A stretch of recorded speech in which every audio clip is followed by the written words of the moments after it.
creep into my yard.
Hey, it's DOD. Y'all never got a mic check, but he did. Yeah, he checked us in there. It's usually good. If he got my bars and tone, you know I'm in good shape. Check 1 2 1 2 1 2. This supposed to start at 2, but it's 2 o'clock now, so pretty. Because? All right. Pool 2. There's more information. Check 1 2. Mic check. Audio. This is a mic check for the pool. 1 2 3 4 5. All right, bro.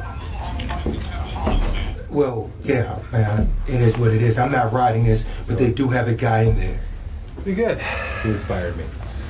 All right, man. Yeah, I don't control the audience. Sure, dude. All right. Yeah.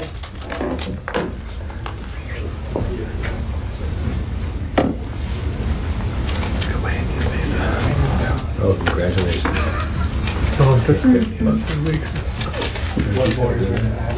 Right. Oh, yeah, he mentioned to me that he's going to play golf at Maurice. Yeah.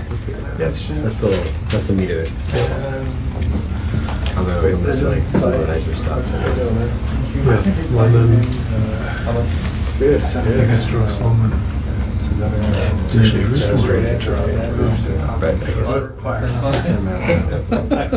More than turning it over. I was going to say, turning it over. But no, it's that's the problem. That's right.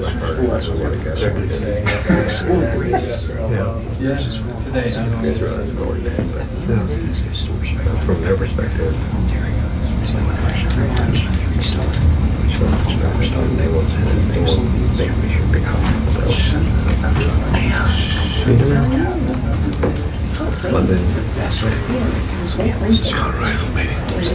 It's never produced anything. I think it's just troops at Vincenzo. Fabiano.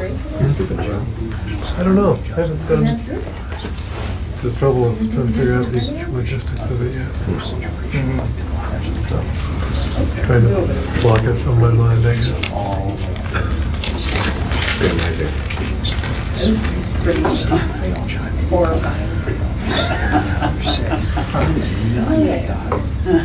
Maybe one time before you leave, he'll be on time. No? I mean, it's bad. He's never dead. He just walked out and stood there. Right. Oh, is he there? Oh. Walked out. Well. He's ready. He's ready to go. Thanks, quick. Short and sweet. Not too many. Yeah, he's done it. He's done it. Best. Ping me in. I'll do it. So, the news brief said it's going to be Because I wrote about that on Saturday. Oh, you did? I did not. Yeah, I'd imagine. Good scoop there, buddy. Yeah, well, Damn good. Like I said, I think it's mad. It's that was yeah, man. 10 minute impact. Apparently. So, good for those.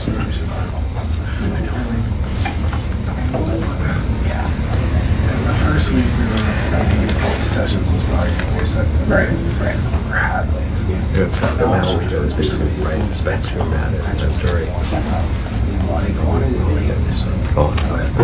yeah, I don't feel like it's Tuesday. I feel like it's like Friday or Thursday. Thank God next day, really. Are you taking Friday off? No. I'm working, but I don't plan on working very much. Well, my problem is I have guests coming and they want to see the Pentagon. Oh. And I'm worried their mom's going to declare a holiday. She's going to be shut down. Oh. What do you think?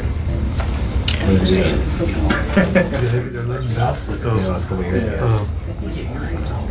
probably do that tomorrow then if he does that. So there wouldn't be regular security. It would be Right. Thursday shut down. They shut down. Well, we can get in, but not guests don't do that. Yeah, but this my problem is like the press release will get more information. Yeah.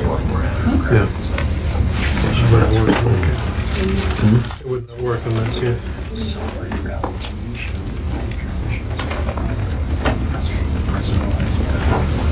I'll try my best. So did you make arrangements for? Have you made arrangements for somebody from Pacific? Coming I thought I down. did, and then instead of saying that wasn't possible. Here. Yeah, I asked once a few years ago, and they kind of like, don't count on it, or something like that. So I gave it up.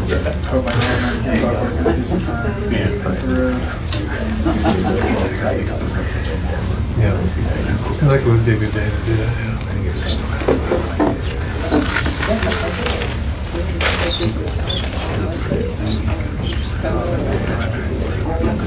Yeah, can't be. It's not possible. Steve's here. It's a holiday, just the insurance starters. Yeah, that's right.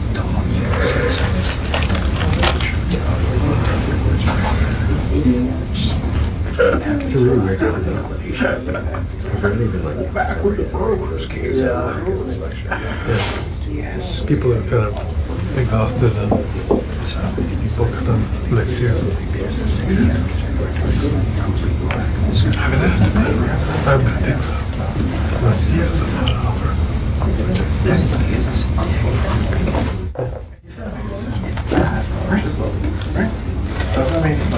I guess you could go status quo. So we can, they have good, no more people. So we have some turkey ceremony. Yeah, basically. But they're in the process now. See the frozen water, they all built for inauguration. They're so quick. I clicked on it after it got around. Everything's so quick. You That's see it? that front of White House, they are for inauguration stage for Trump. Come on, Peter. Is that right? Stop screwing around.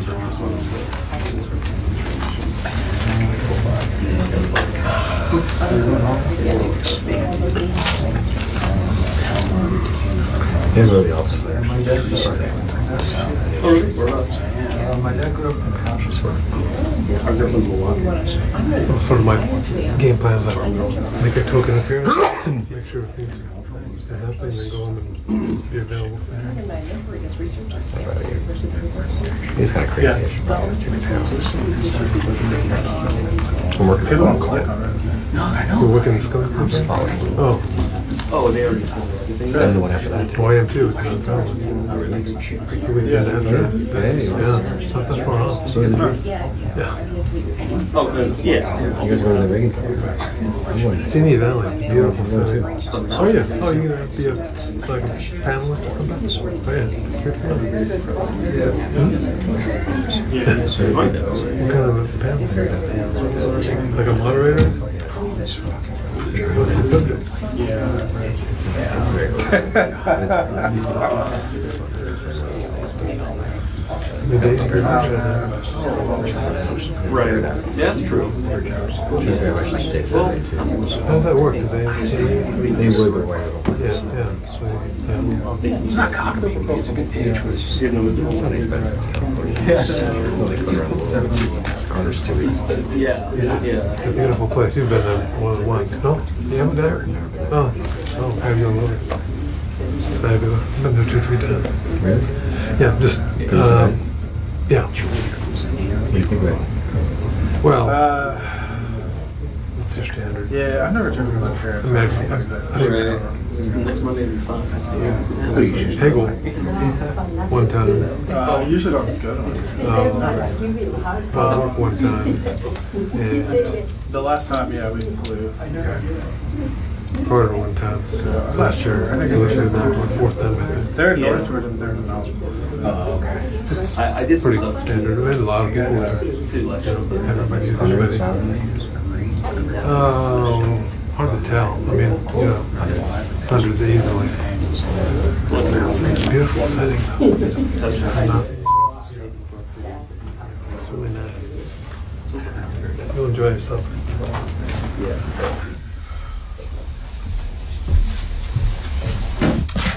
Afternoon, everybody. Got a few items off the top before I get to your questions. First of all, we've taken another step in our ongoing efforts to disrupt terrorist networks. I can confirm that U.S. forces conducted a precision airstrike near Sarmada, Syria on November 18th that killed Abu Afghan al-Masri, a senior al-Qaeda leader in Syria. Al-Masri, an Egyptian, originally joined al-Qaeda in Afghanistan and later moved to its Syrian affiliate. He had ties to terrorist groups operating throughout Southwest Asia, including groups responsible for attacking U.S. and coalition forces in Afghanistan and those plotting to attack the West. Al-Masri's removal from the battlefield represents another blow to al-Qaeda in Syria and demonstrates continued U.S. determination to target al-Qaeda leaders wherever they pose a threat to the U.S., our allies, and interests. Second of all, I wanted to provide you a readout of a call the Secretary had earlier today. Secretary Carter spoke this morning by phone with Kurdistan Regional Government President Masoud Barzani. They had a very productive call that was focused on the ongoing fight against ISIL. Secretary Carter thanked President Barzani for the courage of Kurdish fighters and for the KRG's close cooperation with the central government in Baghdad and the coalition in planning and executing operations to free Mosul.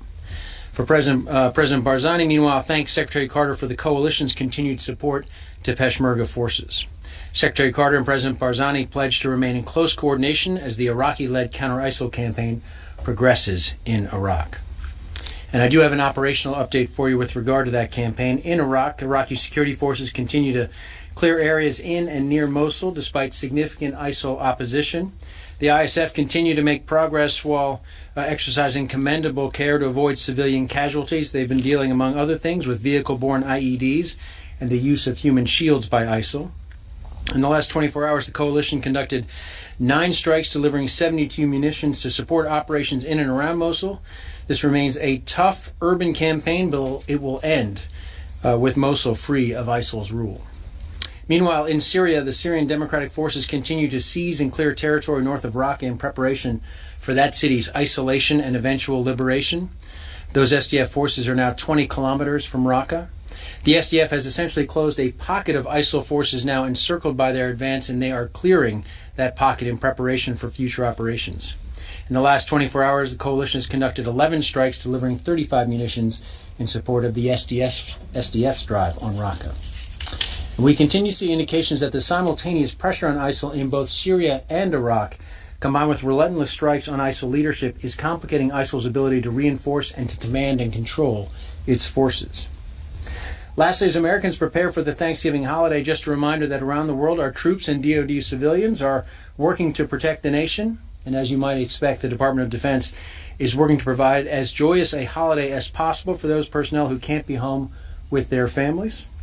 That is no small task. This week, the Defense Logistics Agency will provide for deployed service members in Afghanistan, Iraq, Jordan, and Kuwait the following: 34,760 pounds of turkey, 32,550 pounds of beef, 21,450 pounds of ham, 28,980 pounds of shrimp, 9,114 pounds of stuffing mix, and 879 gallons of eggnog. Needless to say, we want to wish a happy Thanksgiving to our troops deployed around the world, as well as those here at home, and to their families in addition. And a happy Thanksgiving to all of you all as well. With that, I'm happy to take your questions. Bob Burns. Peter, I wanted to ask you about the letter that Senator McCain sent to the Secretary yesterday, in which he asked the Secretary to suspend all the development and implementation of all rules and regulations that would change policy at DOD. Has he, in effect, shut down the Secretary's policy-making operation with 2 months left in the administration? The Secretary will continue to carry out his responsibilities as the Secretary of Defense, as he has up to this point through the end of his term. Does he have policies in process that he's going to be rolling out between now and the end of the... The Secretary will continue, Bob, to carry out his obligations as Secretary of Defense, continue to serve this Commander-in-Chief, and do what he thinks is appropriate and necessary for the Department of Defense. So is he rejecting the request that he suspend his... I haven't seen the letter myself specifically. I'm not aware if the Secretary has read it, but of course we'll work in collaboration with Congress, as the Secretary always does. He has a good relationship with Senator McCain, and the Secretary is prepared to carry out his responsibilities as required, and will continue to do so. Phil. Would those responsibilities that he'll carry out include hiring and firing? The Secretary of Defense will carry out his obligations as required. Because, news over the weekend came out that the Secretary had recommended the dismissal of Admiral Rogers. Apparently he's recommending that, but he's not prepared to act on it independently. I'm wondering why would Phil, that... I'm not going to get into the private conversations between the President and his Secretary of Defense. Does the Secretary have the authority to do that on his own, or does he need the Commander-in-Chief? Phil, I'm not going to get into personnel matters here, and I'm not going to certainly get into the conversations that the Secretary has had with the President. And the President has spoken to this, and I think that would be best for me to leave it to the President. But you're saying, Peter, that he did speak to the President about firing Admiral Mike Rogers. I'm saying I'm not going to discuss personnel matters from here, and I'm not going to discuss any of the private conversations between the Secretary of Defense and the President of the United States. Does the Secretary have the authority, if he wanted to fire an Admiral? Phil, I'm not going to get into personnel matters here. Yes? About Afghanistan, as you mentioned, that there was a big attack. Do you think that Daesh is a big problem than Taliban now in Afghanistan? And did the Daesh get their weapons from? So obviously they're very concerned about any reports of violence in Afghanistan, whether it's from Taliban or ISIL in Afghanistan, and concerned obviously for the Afghan people in light of this attack. I know that we've worked very closely with the Afghan government to look at the threat that ISIL poses in Afghanistan. We've taken significant steps in Afghanistan under the leadership of General Nicholson to address the ISIL threat. And made significant progress working alongside Afghan forces with regard to that. But it still poses, obviously, a threat to Afghanistan, and the people of Afghanistan will continue to stay very, very focused on ISIL wherever it rears its head, whether it's Afghanistan, whether it's Iraq and Syria, whether it's other parts of the world. Jennifer. What is the Defense Secretary, what does Secretary Carter think about a four-star Marine retired possibly taking his job, and what does he think about civilian control of the military, and would it be appropriate to receive a waiver at this moment in time to have a retired four-star to take his position? I know you're going to be disappointed to hear that I'm not going to wade in on potential choices made by the next president-elect with regard to this department and the next Secretary of Defense. The President-elect will make his decisions, and it would be inappropriate for me to weigh in on that. Does he have strong views about civilian leadership of the military? I think the Secretary believes that the structure within the Department of Defense is a healthy structure and has served the country well. Again, he's not going to weigh in on who might replace him. It would be inappropriate. And why does Secretary Carter believe that the NSA and U.S. Cyber Command should be separated? What are the problems with having them combined? The Secretary has said publicly in the past that it has been worthwhile to look at the structure in place right now to make sure that it is as effective as possible in dealing with the evolving threats this country faces.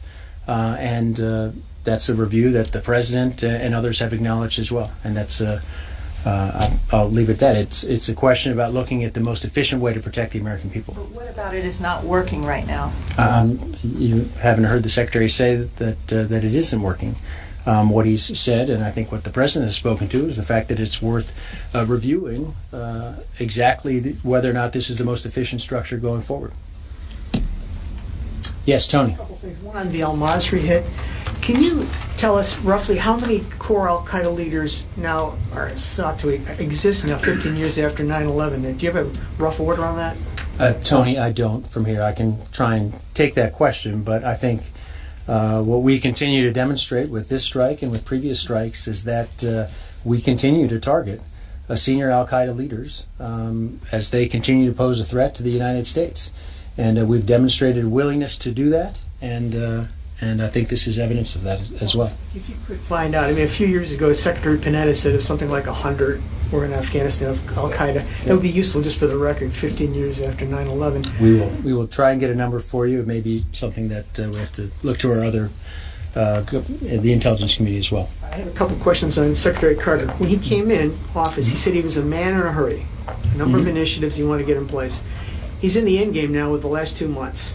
What are the one or two must-complete initiatives that he would like to get out before he's out the door?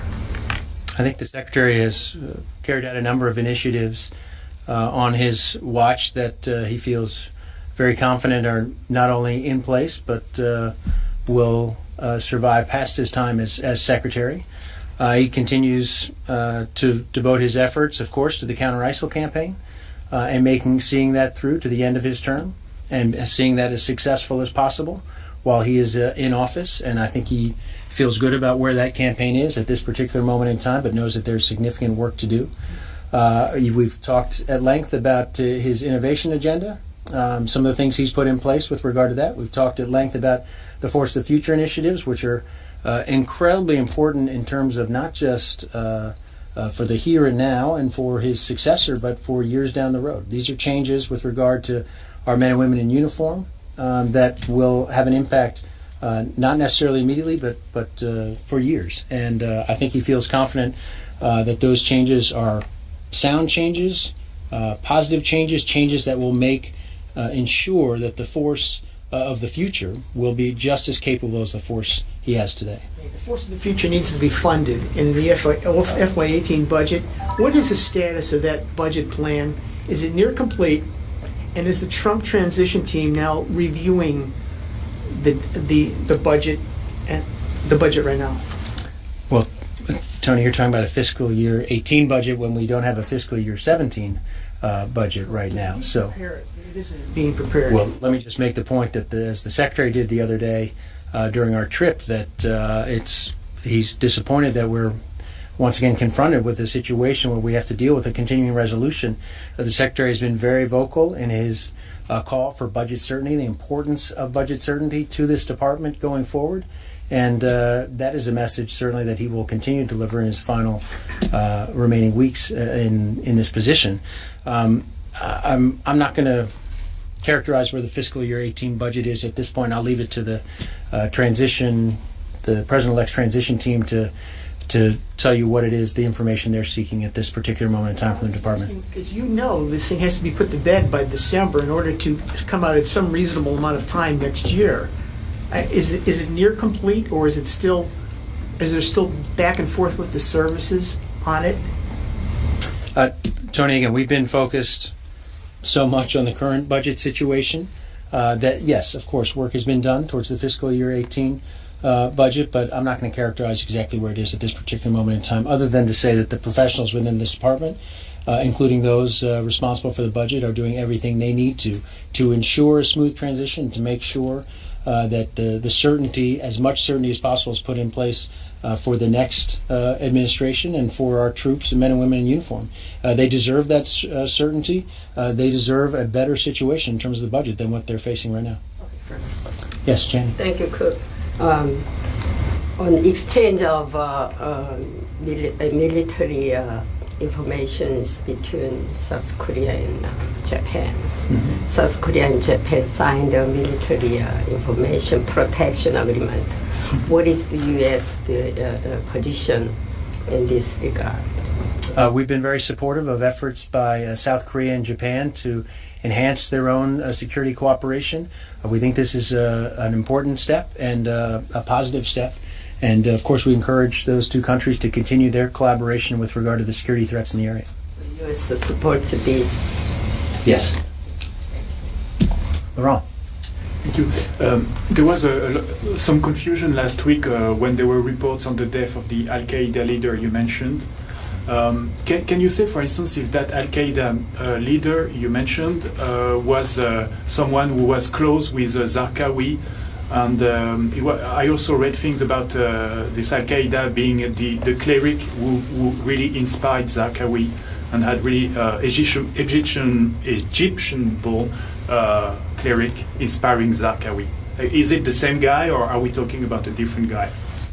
Laurent, I don't want to provide information to you that I'm not 100% certain of. I know that, as it's been conveyed to me, this is a legacy Al-Qaeda leader who's had a leadership role, both in Afghanistan and in Syria. But as to his own people he's impacted or had direct contact with within Al-Qaeda leadership, I'm not going to speak to that without knowing for certain. Egyptian? Yes, as I pointed out, he was Egyptian. Yes. Back to NSA and Cyber Command. A lot of the congressional opposition to the split is based on the argument that Cyber Command doesn't have the capabilities and personnel it needs to stand on its own at this point. Does the Secretary believe it does have the ability to stand on its own? And at this point, is the split off the table for the remainder of this administration? I will just repeat what the Secretary has said before. He's been very clear about the importance of Cyber Command, the importance of protecting our own networks, about making sure that we are addressing the threats not only of today but the evolving threats of the future. And this has been part of the ongoing conversation as we look at this structure. And I'm not going to predict the future as to what decisions the President might make. Ultimately, this is a decision for the President to make. Yes. You mentioned earlier you're concerned about living under a continuing resolution. Could you lay out some of the difficulties that creates, or the particular high concerns you have on a CR taking you into March? Well, the concerns that you've had, you've heard from this Secretary before, but every time we do a CR, there are implications for this department. It means that there are certain investments that are not being made. We're being funded at existing levels, and that does not reflect necessarily the changes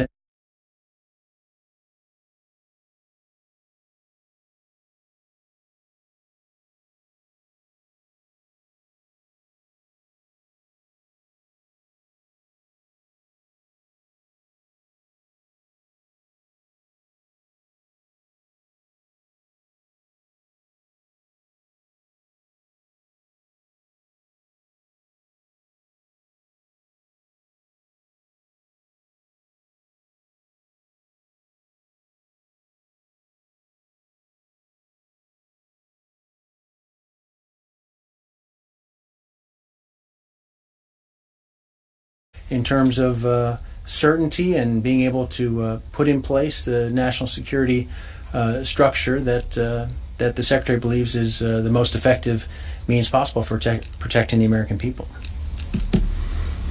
Carlo. Peter, just a quick follow-up on Afghanistan.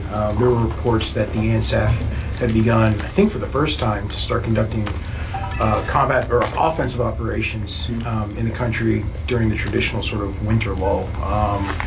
And from what I understand also, it is to sort of kind of push back the Taliban's expanding footprint in Kunduz in the north and in Helmand in the south.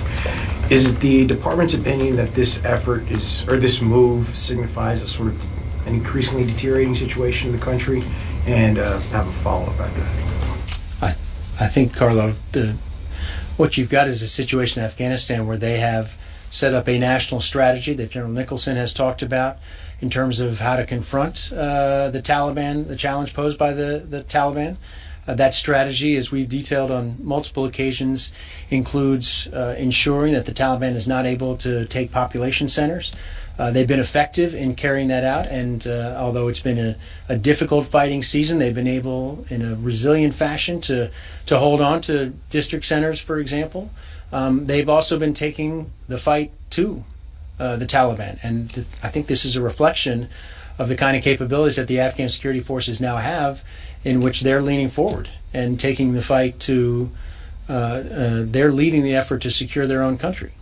And this is decisions made by the Afghans and by the Afghan leadership as to how to conduct, how to operate their forces, particularly at this particular moment in time. And I think General Nicholson and everyone at Resolute Support is supportive of what the Afghans are doing, and will continue to support that effort. And also, can we expect an uptick in support operations by U.S. and coalition forces in countries? We stand prepared to support Afghan forces as needed. And we'll continue the mission we have, to the train and advise mission with the Afghan forces, as we have been for the last couple of years. There's no change in our role, even though the Afghans may be pushing, again, operations into the winter months, which may be unusual from years past. Yes, Ryan.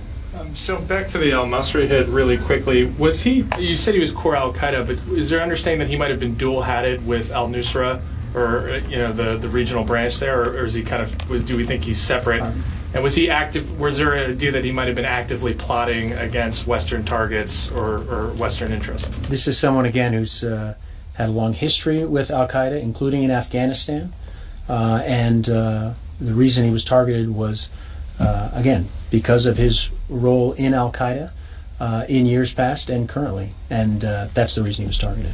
If I just follow up on another question on Syria, you mentioned that the SDF was about 20 kilometers from Raqqa. Mm-hmm. Turkey today announced that they're going, after they take al-Bab away from ISIS, they're going to move on Manbij to target the YPG. Is there concern that Turkey's military efforts now might be detracting from the SDF's ability to capture Raqqa? I think this is something that you've heard Colonel Dorian speak to this recently.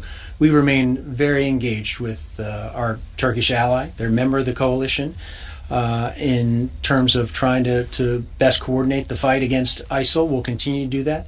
It's an ongoing conversation with them. They have legitimate security concerns given the threat posed to Turkey by ISIL, and we will continue to work closely with our Turkish counterparts with regard to that. There are tensions in the area. We understand those tensions. We understand the concerns expressed by Turkey. And we're going to continue, as the leader of the coalition, to work with our partners on the ground to try and deconflict operations as best we can, and to try and address those tensions head on and make sure that the focus stays directly on ISIL. Yes, Kasim. Just follow up on Ryan's question. Turkey is citing YPG presence in Manbij for its plans to move to the city. And we have heard months before that YPG elements have withdrawn from the city.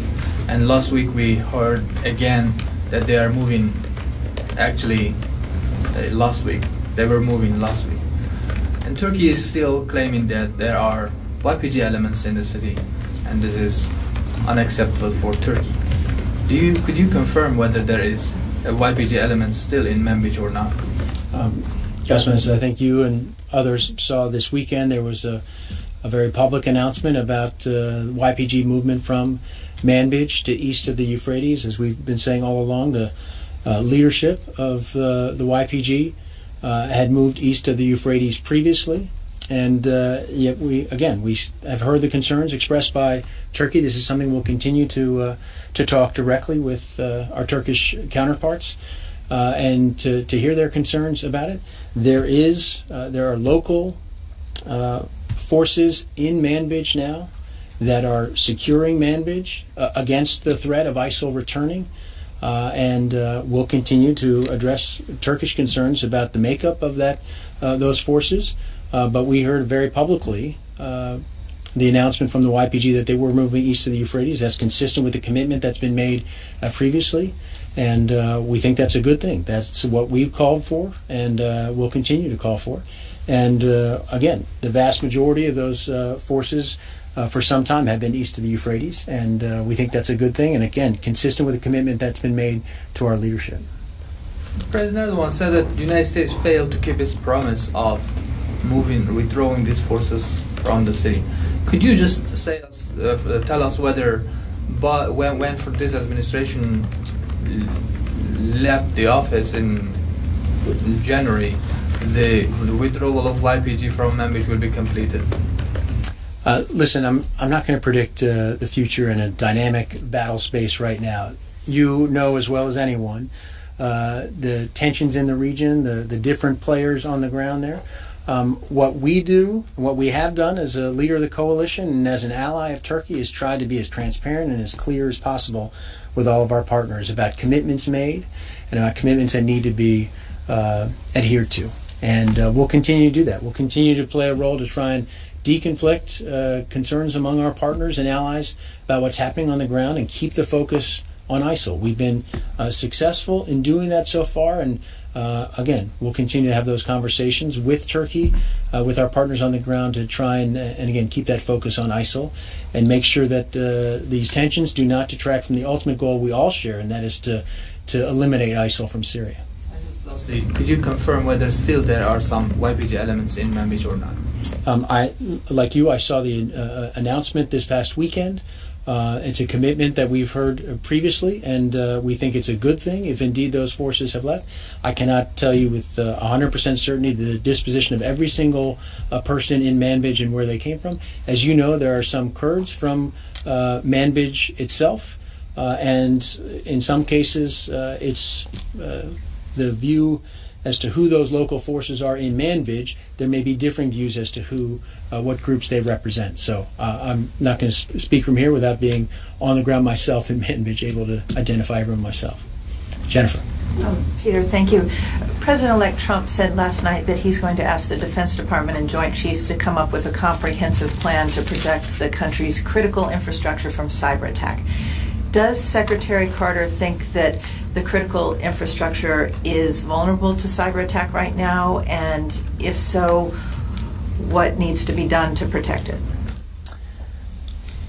So I applaud your efforts to try and drag me back into the campaign or into the transition. I'm not going to comment on specific things that the President-elect's talking about in terms of policy choices he may pursue when he takes office. What I can tell you is that this is a Secretary of Defense who's been incredibly focused on the cyber threat facing this country. He's articulated a cyber strategy that he's detailed on multiple occasions. He is committed, once again, in terms of the top priority for our cyber strategy is to protect our own networks. And also, as we've seen in the ISIL fight, to be prepared to use our cyber capabilities in an active area of hostilities in terms of confronting our enemies. And I think the Secretary feels good about the steps that we've taken to bolster our digital defenses. You've noted even yesterday the latest initiatives that have been taken with regard to following up to the Hack the Pentagon initiative, the ability to bring the private sector, the white hat hackers, to help us bolster our digital defenses. These are steps that have not only been unprecedented for the department, they're unprecedented for the federal government.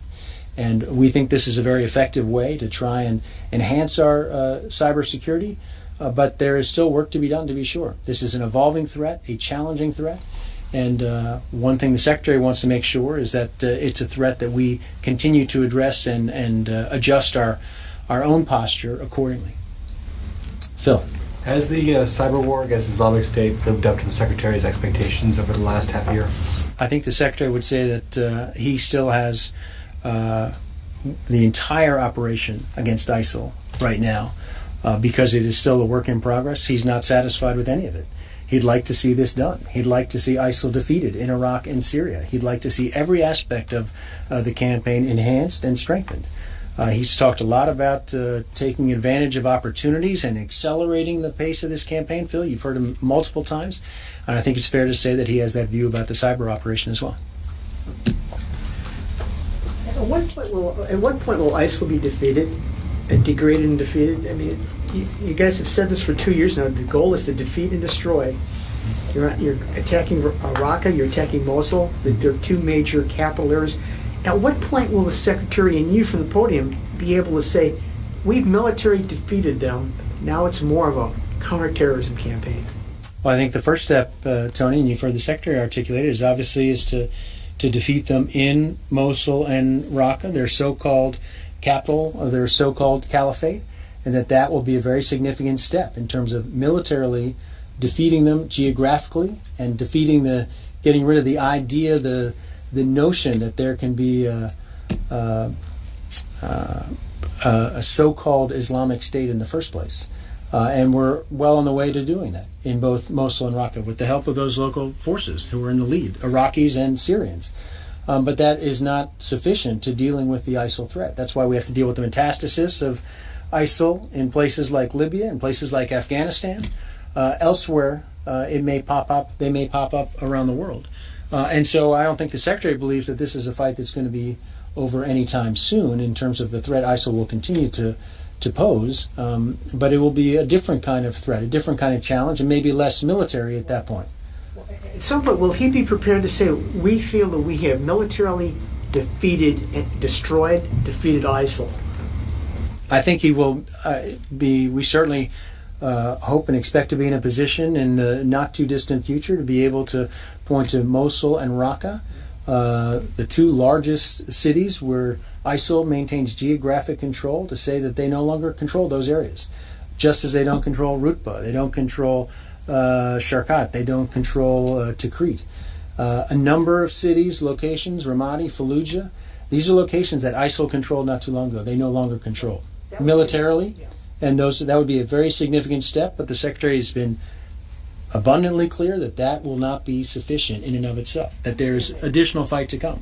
Additional fight to come will be a worldwide counterterrorism campaign against their groups. And there may be, Tony, of course, pockets of resistance, ISIL resistance in Iraq and Syria that may need to be addressed as well. But you feel you're getting closer to militarily defeating ISIL? I think the defeat of ISIL in Mosul and Raqqa would go a long way towards ending any notion that there is anything close to an Islamic State. The fiction that there's a caliphate out there, a geographic location for people to go to.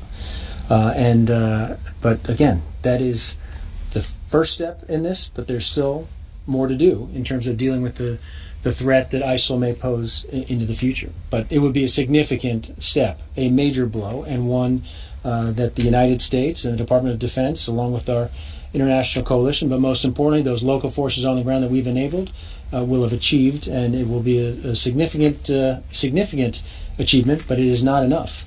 More needs to be done.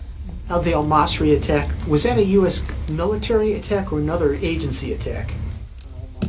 U.S. forces carried that out. U.S. military forces? Yes.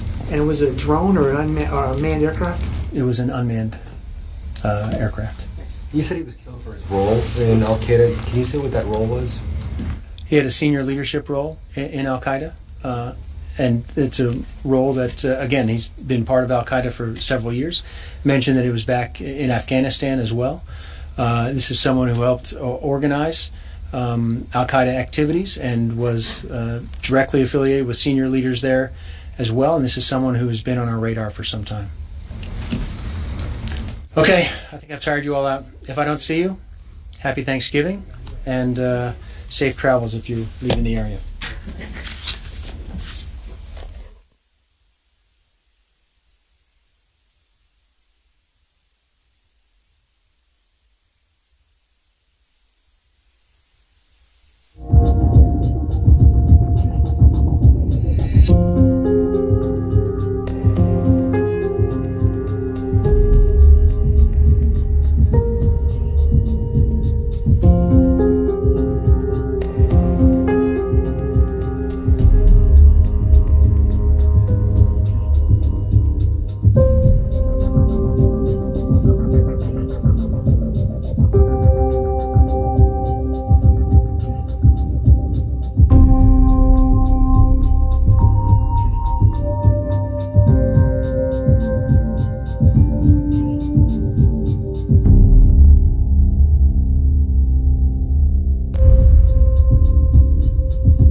brush, 4 minutes. Which I was doing for 4 minutes once it's black. You know what? What's my people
Wait, you don't want anything like that.